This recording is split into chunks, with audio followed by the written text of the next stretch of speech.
It's 15 years since the United States invaded Iraq. We look at how shock and awe became a protracted quagmire. I'm Imran Garta, and today's newsmaker is the anniversary of the Iraq War. In the face of growing condemnation and plummeting approval ratings, President George W. Bush infamously told a reporter that he could only be judged by history. Well, Bush didn't have to wait too long. The American public was sold a war based on the false premise of weapons of mass destruction. It was only supposed to take days and pay for itself. 500,000 dead Iraqis and more than $1 trillion later, many wonder if Iraq is worse off now than under the dictatorship of Saddam Hussein. We'll debate whether that's true in a moment. But first, here's Randolph Nogel. If we must begin a military campaign, it will be directed against the lawless men who rule your country and not against you. We will tear down the apparatus of terror, and we will help you to build a new Iraq that is prosperous and free. In a free Iraq, there will be no more wars of aggression against your neighbors, no more poison factories, no more executions of dissidents, no more torture chambers and rape rooms. The tyrant will soon be gone. The day of your liberation is near. If there's a road to hell paved with good intentions, it surely runs through Iraq. Some would say good intentions were neither here nor there, and that the Bush administration used American national trauma of the 9/11 attacks to fix its sights on an old enemy, with little concern for the consequences. More than 4,000 American soldiers were killed, and over $1 trillion spent in the US-led effort to depose Iraqi President Saddam Hussein. But it cost the people of Iraq far more. The invasion of Baghdad on the 20th of March 2003 triggered a series of events that would drive the country to the brink of collapse. Bush and his fellow neoconservatives aimed to clear the ruling Ba'ath Party from power. That policy forced thousands of Sunnis from their posts in government, including the police and the military. The Islamic State in Iraq would emerge, exploiting sectarianism for its own ends. The group, later known as Daesh, would go on to capture a third of the country.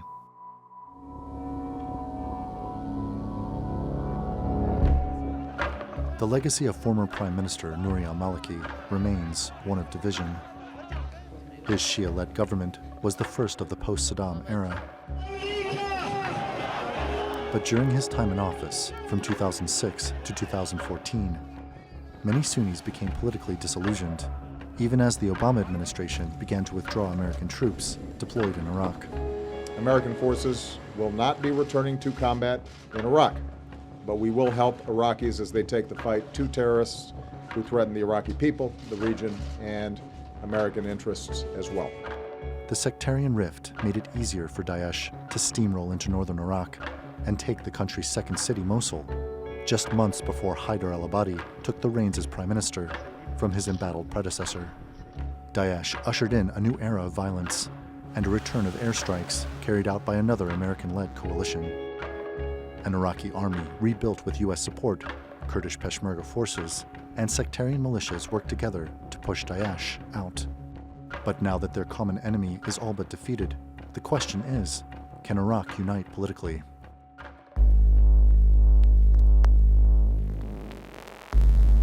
The Iran-backed Popular Mobilization Forces were officially inducted into the Iraqi military earlier this month, while the Kurdish Peshmerga forces and the Kurdish Regional Govt are still in dispute with Baghdad over oil-rich areas like Kirkuk. But the primary focus in Iraq is on reconstruction and parliamentary elections slated for May.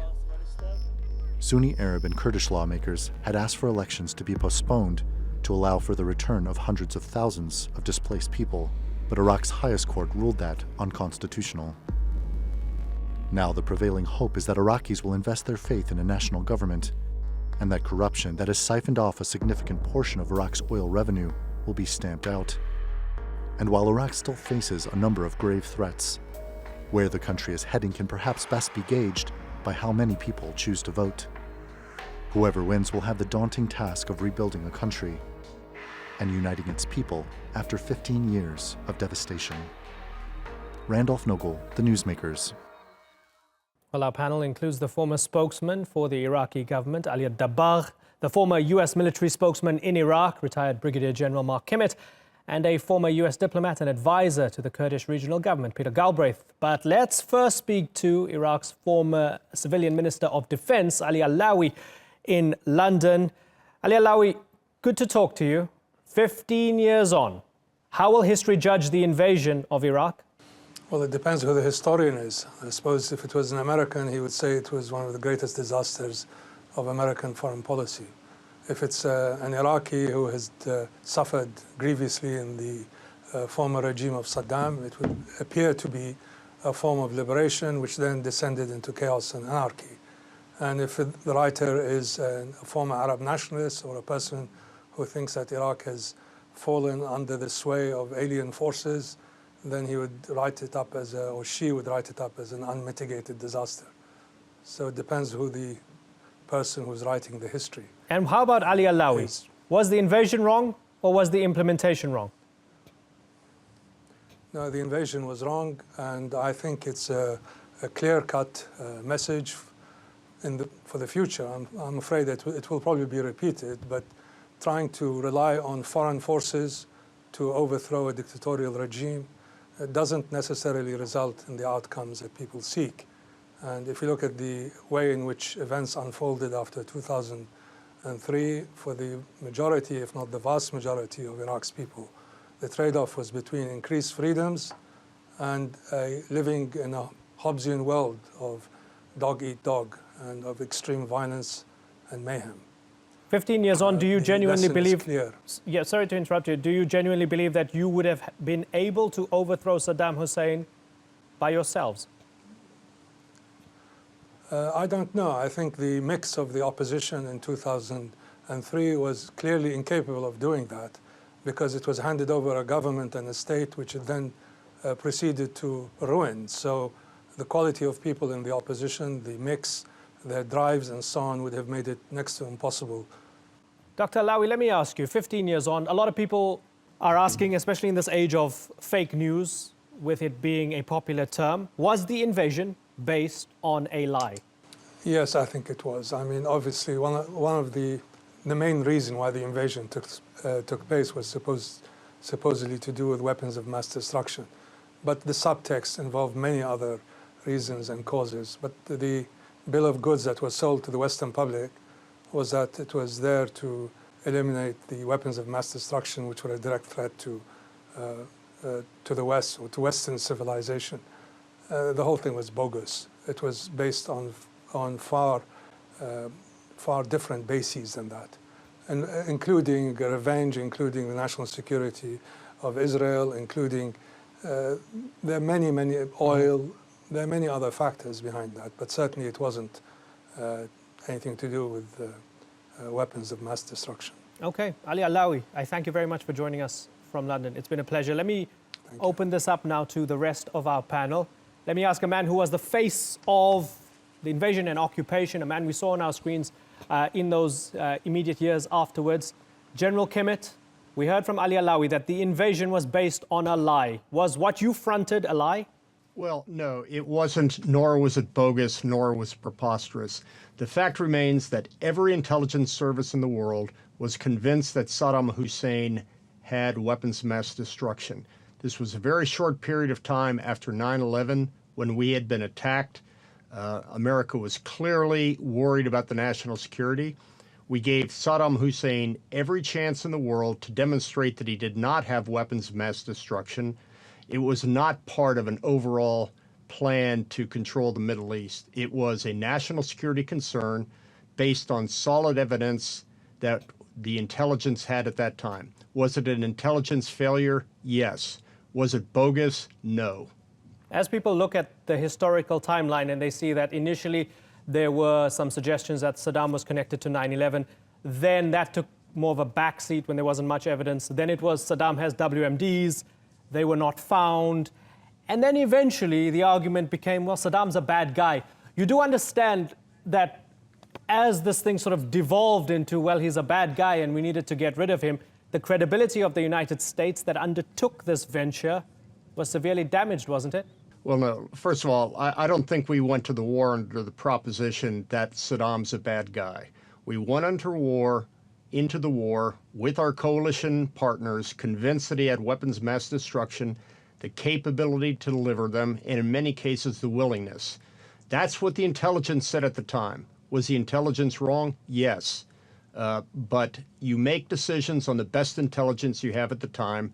And unfortunately, those that think that this was somehow a deep-seated conservative neocon method to come back into the Middle East just don't know the facts, right. Certainly don't understand the views that were held at that time. Okay, so given that you say it was an intelligence failure and a mistake, was then the war a mistake? The war, we would like to have done it differently, particularly in the post-conflict, post-war period going after June 2004. There's no doubt if we had a chance to do it over again, we would.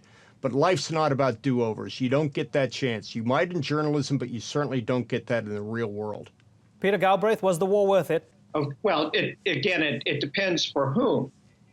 For the United States, it was an unmitigated disaster. It's cost at least $2 trillion, maybe $3 trillion. Price tag. We could have provided free health care for every American.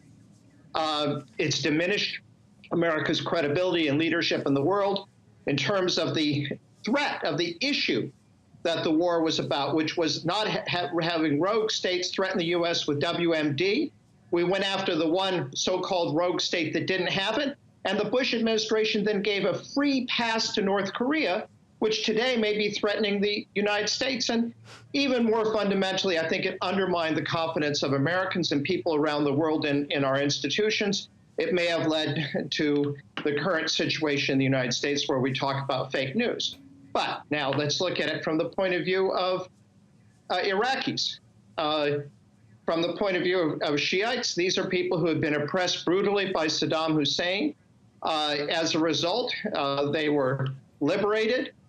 They were able to vote in free and fair elections, and they voted to install in power Iran's closest allies. The Kurds have always wanted independence. This war has brought them closer to independence than they have ever been. They voted last September, 93% in free elections for independence. There's been a setback since then, but sooner or later, I'm quite confident it will happen.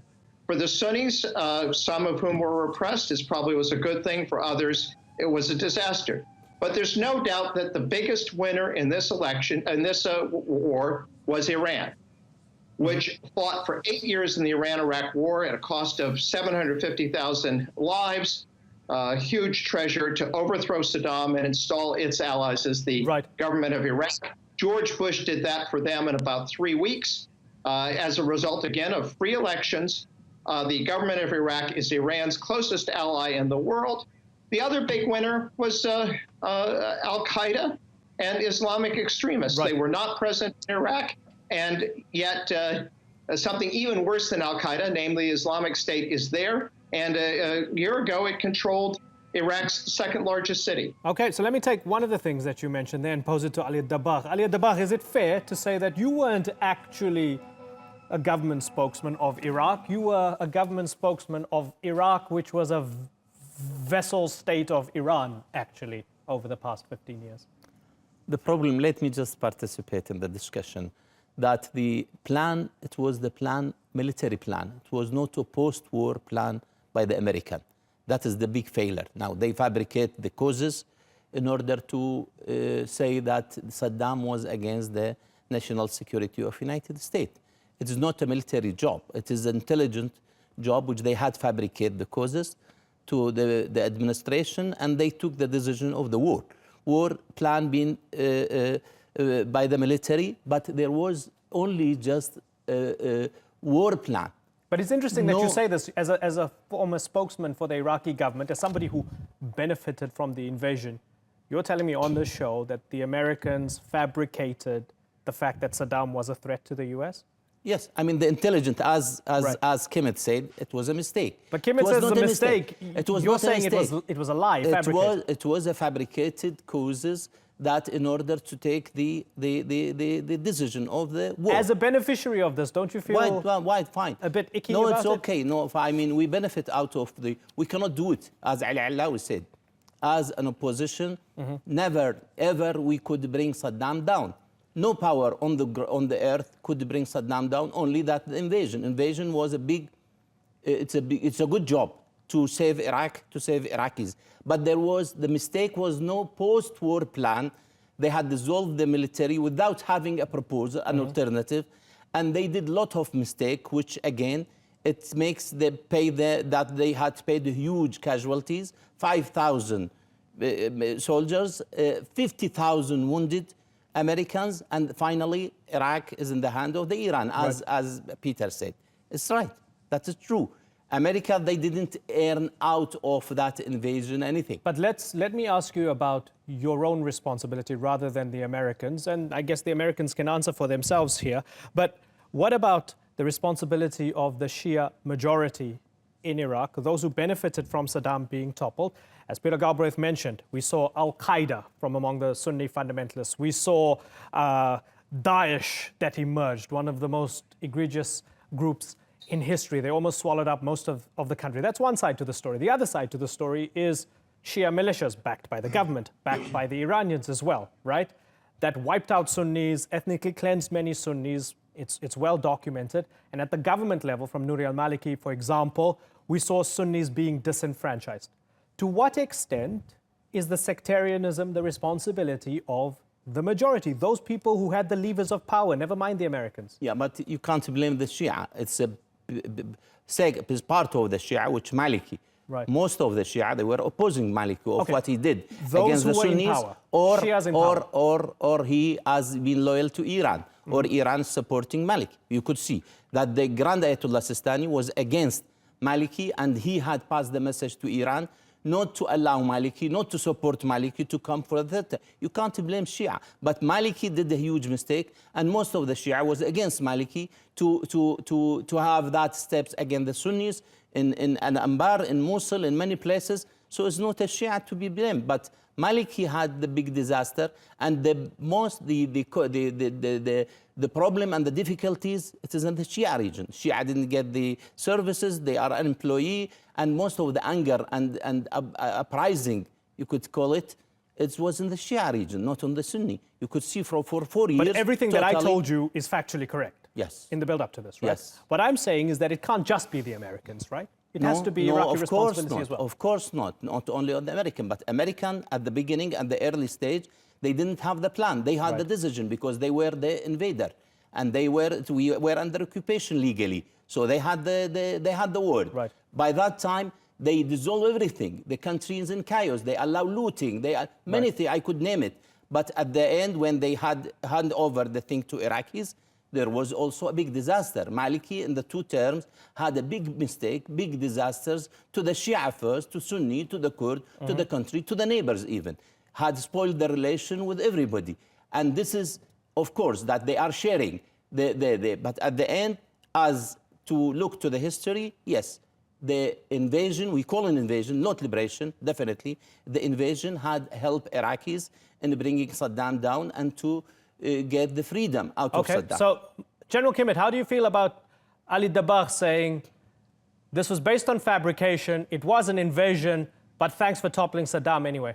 Every intelligence service in the world agreed that Saddam had weapons of mass destruction. Had one of those disagreed and had evidence to dispute that allegation, I'm sure they would have brought it in front of the United Nations. What went in front of the United Nations was a demonstrable case that he did. Again, it was an intelligence failure. There's no doubt about that. It was the predicate for war. There's no doubt about that.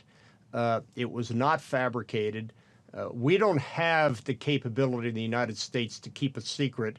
And if anybody had tried to keep that secret knowing it was bogus information, it would have been announced all over the press.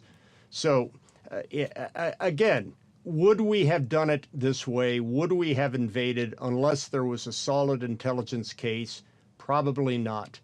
But we cannot continue to wring our hands of the original sin that brought the United States and its coalition partners. Fair enough. We into can't wring our Iraq. hands about We've got to the move beyond that. Certainly, we can't wring our hands about the original sin, but these actions had consequences. The UN says about 500,000 dead Iraqis, right? I'm going to forget the UN figure for a moment and take Iraq body count, which is one of the more conservative figures.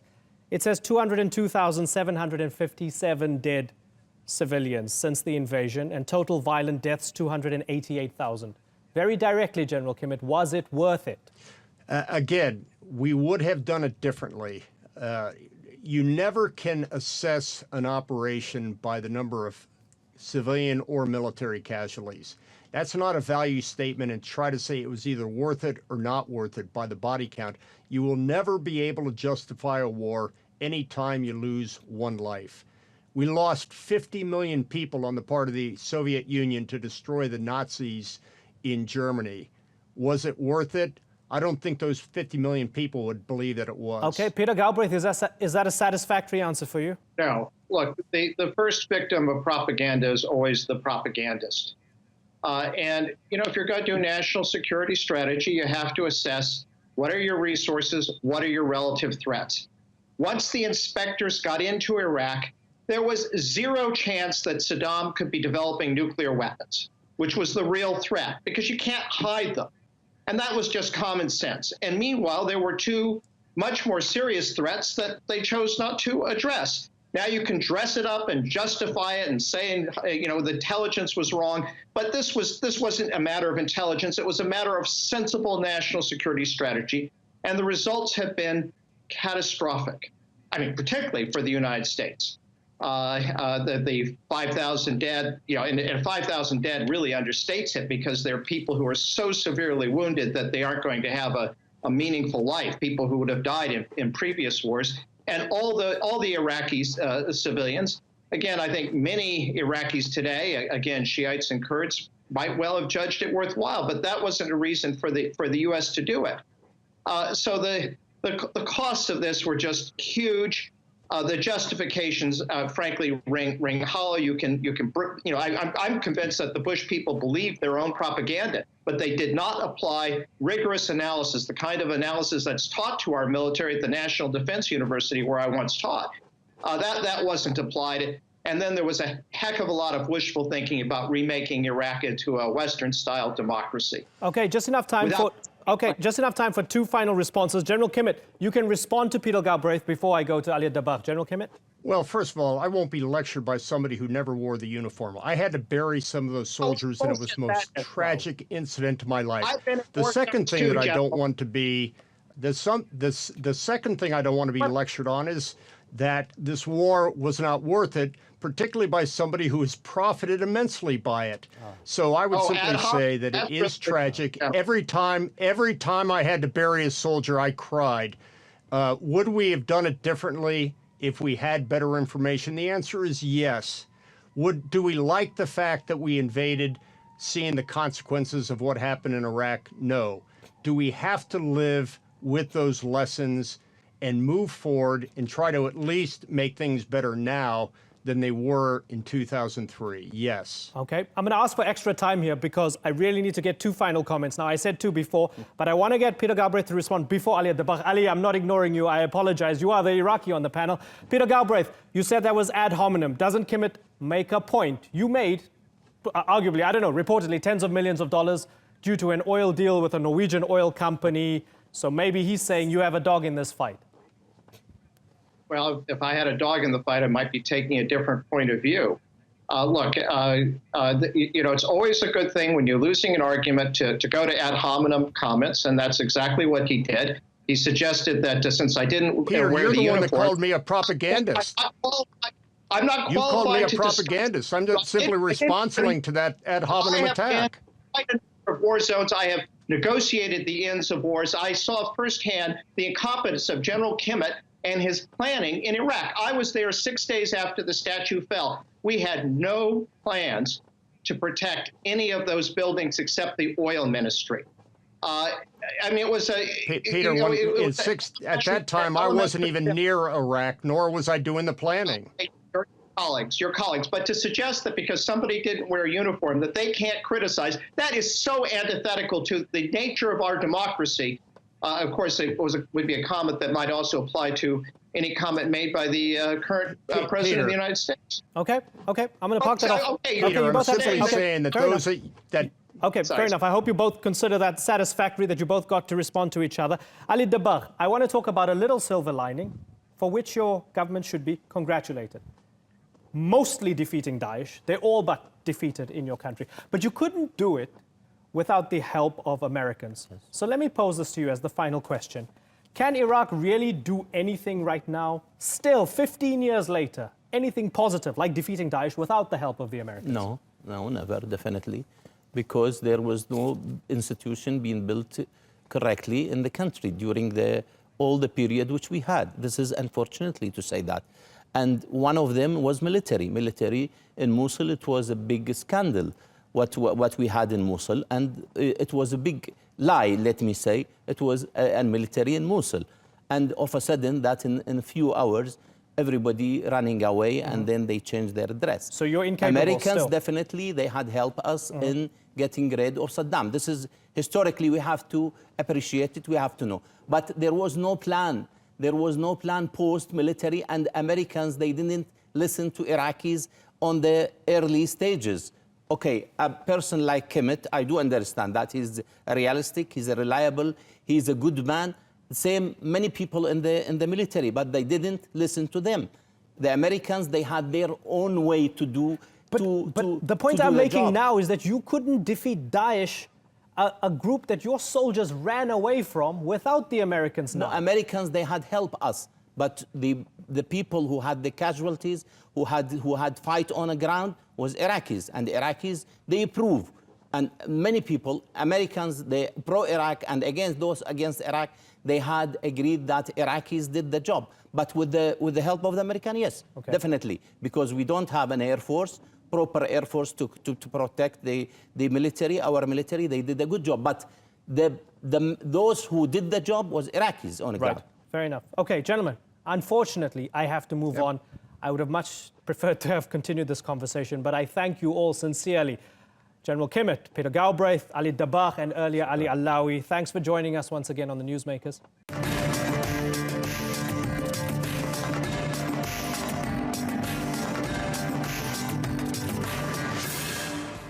Still ahead on the program, is South Africa's government considering a land grab or righting the wrongs of apartheid?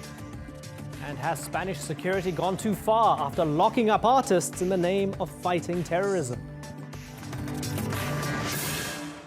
South Africa is in a dispute over land that could plunge the country into a constitutional crisis. Spurred by far-left lawmakers, President Cyril Ramaphosa and the ruling ANC are considering legislation that would seize unused land from white owners and give it to black farmers. The legality of the proposal is murky, and it's expected to take months to figure out how to make the plan fit into the framework of the Constitution. Natalie Perhonen has more.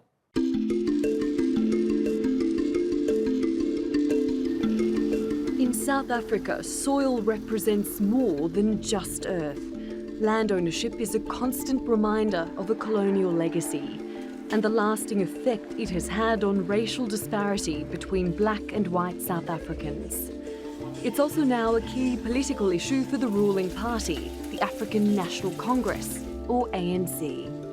In February, Parliament passed a motion to review the expropriation of land without compensation, which would mean transferring land from white to black South Africans without paying for it. It is critical that we make this an inclusive process. We will not allow land invasions, and those who are tempted to resort to such activities must be warned in advance that we will not allow it because it is illegal.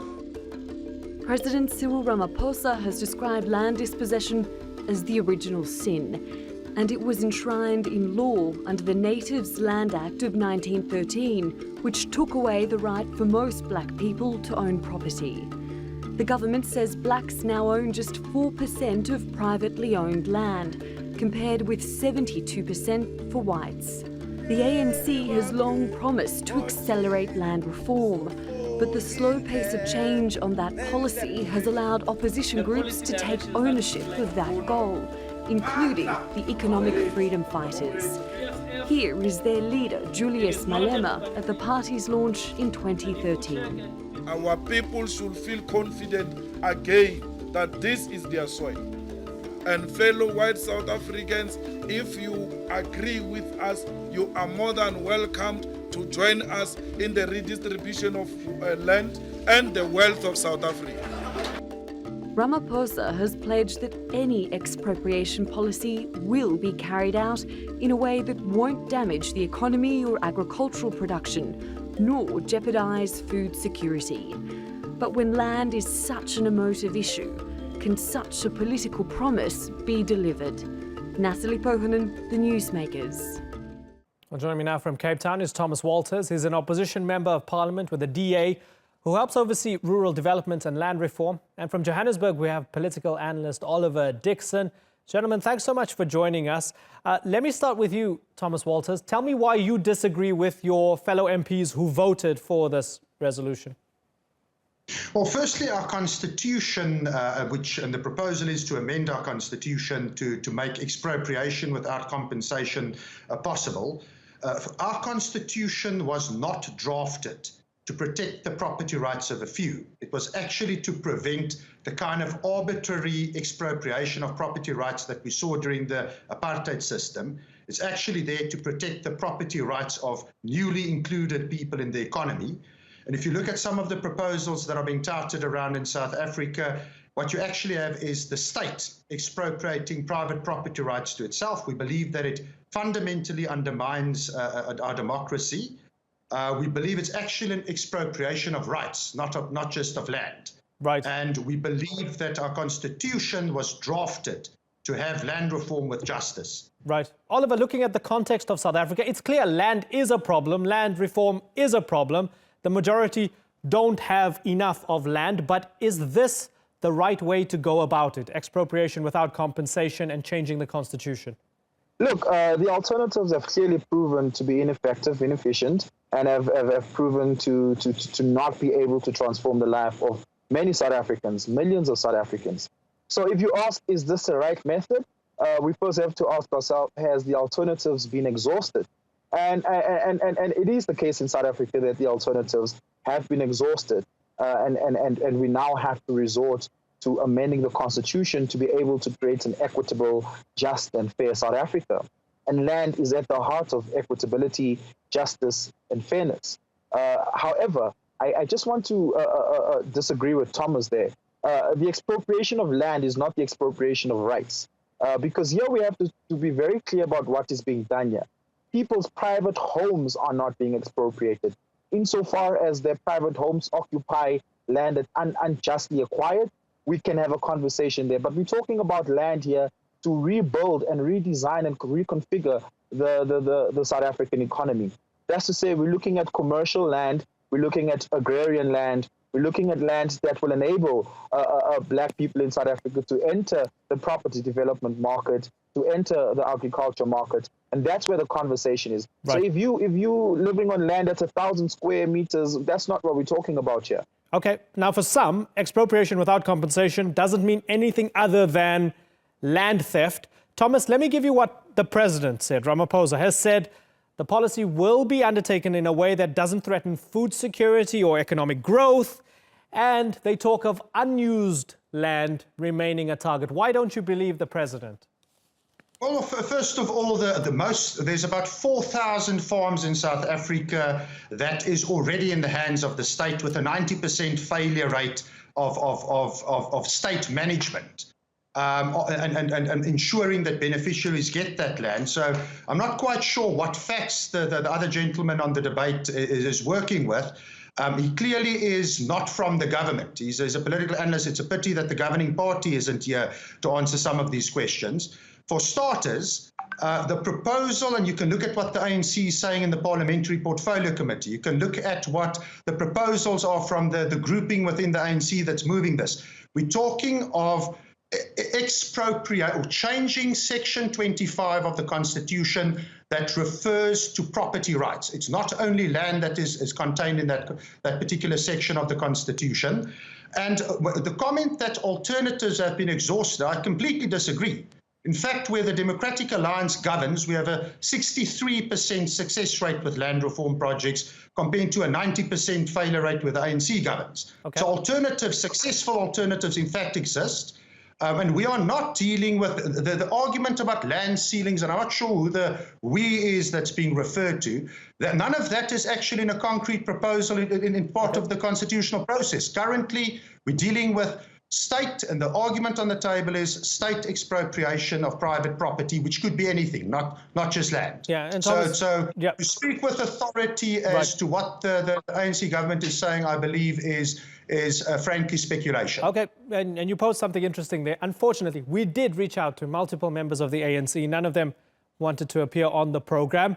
That's usually the case. That's a little crinkle, and unfortunately, I'm not happy that they're not here. But we mix it up anyway, because I'm going to bring in another interesting voice here, a different perspective. Joining us now from Johannesburg is Siphesihle Jele. He's the Secretary General of Socialist Political Party, Black First, Land First, or BLF, as you can see on his T-shirt there in Joburg. Siphesihle, help me understand, why do you think this is a good thing? Isn't there a better way to address the injustices of the past rather than land grabs?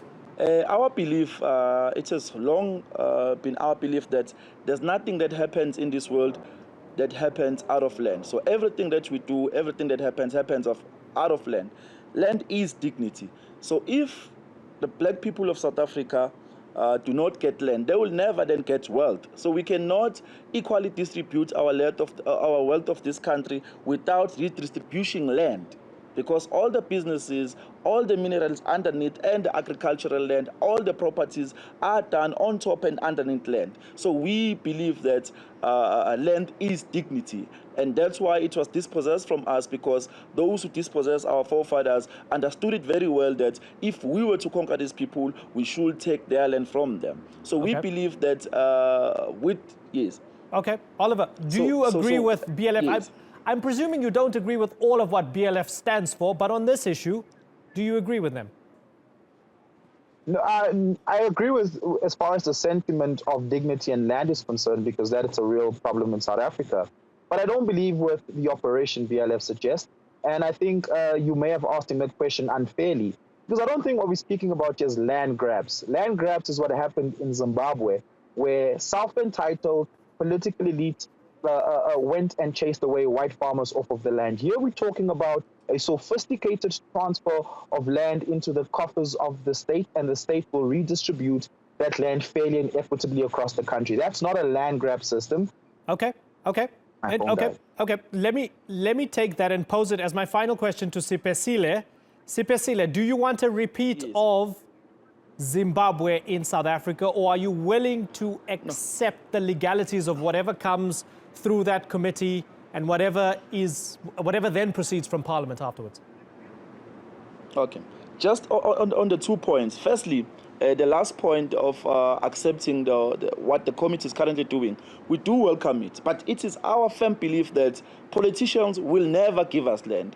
The ANC and the EFF will just politicking for electioneering purposes.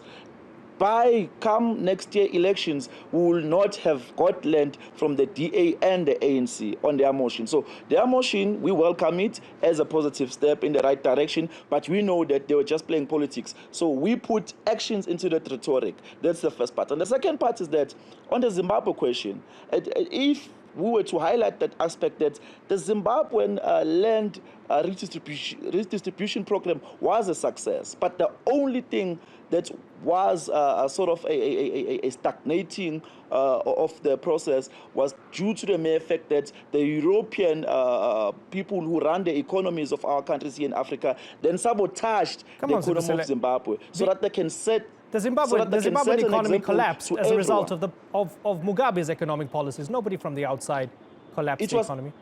It collapsed it collapsed because it was attacked. If it was not attacked, it was going to be a good success stories. And that's what investors or the European and your Western countries do not want, because if it was a success in Zimbabwe, we are going to do it in South Africa. It was going to be a success. So they made an example with Zimbabwe by attacking and collapsing their economy, because they run all these economies through the central banks and all the other investment that they make. So if, for example, they just said, we're going to let Zimbabwe run their program, we're not going to attack or sabotage their program, it was going to be a success, which the Western and the European countries do not want to happen in the Southern African region. Okay, that's the BLF perspective. Siphesihle, Jele, I thank you very much for joining us here on the Newsmakers. Let's get the perspective now from Zimbabwe, where former President Robert Mugabe, as you heard, oversaw a policy of land expropriation without compensation. In Bulawayo, Zimbabwe, we have farmer David Connolly. He had his centenary fig tree farm taken away from him. David, good to have you on the program. When you see and hear what's happening south of the border, do you see similarities with Zimbabwe? Yes, I see a lot of similarities with Zimbabwe, and it's very interesting to listen to your other panelists. The major problem up in Zimbabwe and why it failed, and I think it was Victor from the DA, was the destruction of property rights. Now, when you destroy property rights, it has a cascading effect right through the economy of the country. And as a result of taking the land, they were unable to pass on property rights. When they took land without compensation, they couldn't pass on property rights to the people that came onto the land. As a result of that, there was no bank that would finance any operation on that land. So it's a cascading effect of taking land without compensation that has the major impact. And that's basically what destroyed our economy. Right. You know, it was very interesting to hear your panelist there, Siphesihle, say that the West had destroyed the economy. The economy was destroyed by the lack of property right. I remember when my farm got designated, going into my bank manager, as you do need with commercial agriculture. It's a very high-tech business these days. You need to get loans, and my bank manager said to me, "You've got a very good track record, but the problem is that your property no longer is bankable, and so therefore I cannot forward to you the requirements that you need for the coming season." So that was the problem. My farm, although I was there and it was operating, it basically collapsed because I couldn't get finance. And the experience that we've had now is 98%, other than the ruling elite, who have taken farms and put pressure on the banks to give them money to finance their operations, haven't been able to farm commercially. And as a result, we've become a basket case. Okay, let me get one final response then from Siphesihle. Siphesihle, you're listening to a man who's saying, don't do it, South Africa, because once my property rights were taken away from me, my farm collapsed, and of course the economy collapsed. Do you have any sympathy for that perspective, Siphesihle? Yes, the economy collapses only if it's under attack. So what if it's under attack from within by bad policies, Siphesihle? From within and external, there's what we term here in South Africa white monopoly capital. Those are people who run our economy. So if they are not happy about anything that's happening in South Africa, they then attack the economy. We saw with the situation where the rand was attacked, where South Africa lost about 50 billion after President Zuma, using his prerogative, reshuffled a minister whom he employs, he can also unemploy. Okay. Yeah, so it's only if it's under attack when it collapses. So you don't see any agency within the actions themselves, Siphesihle. Thanks so much for that perspective. Let me go to Thomas Walters and let me just ask very finally, sort of big picture in terms of the politics. It seems as if the ANC has been dragged further to the left because of the EFF and the fact that it lost a lot of supporters to the EFF. And this is why you have a policy like this. Realistically speaking, come August, are we going to see that committee come out with a report that is maybe a bit of a compromise? And maybe when it comes to expropriation, without compensation, maybe it's only going to be little parts of land that are unused and everybody will be happy. Is that how it's going to play out? Look, there's clearly a tension within the ANC between people that defended property rights. Just last year, the ANC defended the Constitution in Parliament. And now we have a different situation. So there's a tension within the ANC. Certainly from my party, we are prepared to work with anyone in the government that wants property rights for the poor entrenched in our economy. Incidentally, the government's own panel investigating land reform in South Africa did specifically said the Constitution of South Africa is not an obstacle. We all support that the legacy of apartheid, the lack of the dignity that got destroyed, that needs to be fixed, and that is something we need to build our country on that basis. But there's 70 million hectares of land in South Africa available now in the hands of government or in communal land areas where black South Africans can get private property rights now. So it's clearly a distraction. It's clearly a lightning conductor ahead of an election. Right, and a lot of that is being met with opposition by the Zulu King and so on. And that's almost a separate discussion, and we don't have time to get into it. Gentlemen, I thank you all for your time. It's been a pleasure talking to all of you. Thomas Walters, Siphesihle Jele, David Conley, and of course, Oliver Dixon, who also joined us. Thanks for joining us on The Newsmakers.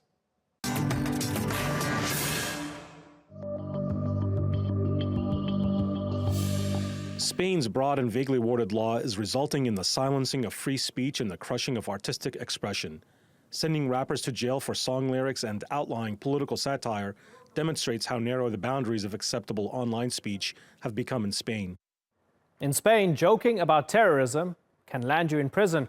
Just ask some of the country's musicians, artists and journalists who have been sentenced under Article 578. The legislation bans the public glorification of terrorism. In the past 6 years, the number of convictions under the law have almost doubled. Amnesty International is now calling for it to be repealed, saying it's vague and is increasingly being used to dismantle freedom of speech. Well, to discuss this, we're joined now from London by Eda Seyhan. She's the author of Amnesty International's report on Spain's anti-terror law, Tweet If You Dare. And in Barcelona, in support of the legislation, is lawyer Carlos Rivadula. Carlos, let me begin with you. Is this really necessary? Puppeteers and musicians and artists and so forth getting banged up for tweets? Well, there's been definitely a huge controversy, but I don't think there is any risk for freedom of expression or speech in Spain. Despite some cases, there is not at risk. Freedom of speech is not in danger in Spain. That's the main first statement, I should say. Okay, but you're saying there are some cases, but then you're saying there's no risk. The two don't seem to match.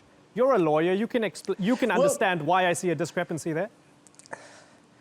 No, what I mean is that freedom of speech, freedom of expression, it's basically unlimited. And there are thousands of alternative expressions. It is true that some courts have sentenced some specific expressions to be either denigratory or, because they glorify terrorism, to be, punished in a way. But I don't think freedom of speech is really at risk, despite some controversies. Yes, I admit that. Okay, Eda, freedom of speech is not at risk in Spain, according to Carlos. You're from Amnesty. Tell me why you disagree.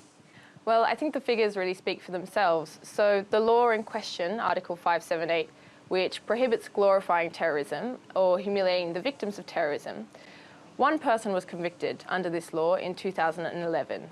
By 2017, the number had risen to 31. In the last 2 years, we've seen about 70 people convicted for this law. In a number of those cases, we see very severe restrictions on the right to freedom of expression. So you mentioned in your introduction someone being in prison for tweeting a joke. Indeed, in one of the cases, a young woman by the name of Cassandra Vera was sentenced to a suspended sentence of 1 year for a joke she tweeted about a ETA victim and former Prime Minister, Luis Carrero Blanco. This is just one example of many of the restrictions on freedom of expression that this law entails. Carlos, if there's no problem, why are opposition parties, Carlos, tabling legislation to try and fix this or amend 578, if there's no problem? Well, of course, there's some controversies because, again, first of all, what we've seen since 2011, since the terrorist group ETA ceased fire, because before, when they were active, it was too sensitive to actually glorify them or to make jokes about it, etc., etc. It is true that when the terrorist group stopped acting, many people feel more comfortable expressing their opinions. And again, Cassandra, as she mentioned, Cassandra was absolved. She's not serving any time. And actually, actually there's no one in Spain serving time because of a tweet. It is a more profound and a deeper expression. For instance, let me give you an example. Do you think it's okay for some rap singer to say, "I wish somebody killed you"? Is this the typical speech should be protected? Is this positive for society and for plurality and for expression of ideas? So let's ask Edda, to allow people saying... Edda, hate speech, right? So what Carlos is essentially saying that some of this that you're defending, or some of the people who you are defending as being victims of this, are actually promulgating hate speech, and that's why they're in trouble. Well, there's a very specific definition of hate speech under international law, and Carlos is correct that states are entitled to prohibit hate speech. But the cases we looked at, the cases including that of Cassandra's, these do not constitute hate speech. These are not statements made that incite national, religious, or racial hatred. Let's think about what Cassandra actually said. She tweeted a meme about a ETA victim and former Prime Minister who was killed 44 years ago. Now, although she was acquitted, Carlos is correct in saying that, the devastating and disproportionate impact of the prosecution remains on her life. She lost a scholarship. She lost a year of university. She suffered a huge amount of transphobic abuse on Twitter because of her conviction. Many people in Spain are having these devastating and disproportionate restrictions on their right to freedom of expression. And the impact of these is considerable, even in those cases where people don't actually enter prison. Right. So, Carlos, what you're saying is essentially there are some red lines here. You must understand the sensitivities. Now, we all know the devastation that the civil war with ETA caused in the Basque region and beyond, right? But again, who gets to decide? If the law is extremely vague, who gets to decide what is offensive and what is not? Is it just a case-by-case basis based on the judge? Always, at the end of the day, in a rule of law system, always the judges have the last word. It is true that societies change, and the concept of right and wrong, whether it's ethical or moral, it changes as well. Also, what happened, actually, as she mentioned, Cassandra was acquitted. Another thing is the consequences of being in court and being prosecuted. Actually, she's got right to damages, nevertheless. But the thing is, again, it's been too much noise because of the terrorist group. It wasn't a civil war, it was a terrorist group. Because of the terrorist group seize of military or weapon actions, that many people feel now they can glorify them or say something that, again, it is very denigratory for the relatives. Imagine some rap singer saying, "I'm so happy your husband was killed." I mean, do you think this is freedom of speech? Do you think, you put that out again. So but you did say earlier that freedom of expression is absolute in Spain. Now you're saying there are some limitations. It's not in danger. Okay, Edda Seyhan and Carlos Rivadula, I thank you both for joining us here on the Newsmakers.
That's all for this edition of The Newsmakers with me, Imran Gavda. You can check out more of our stories on YouTube, Facebook and Twitter. Remember to like, follow and subscribe. Next time, Gaddafi's son says he's running for president. Is suspected war criminal Siphesihle Libya's best hope? Until then, thank you for watching. Bye-bye.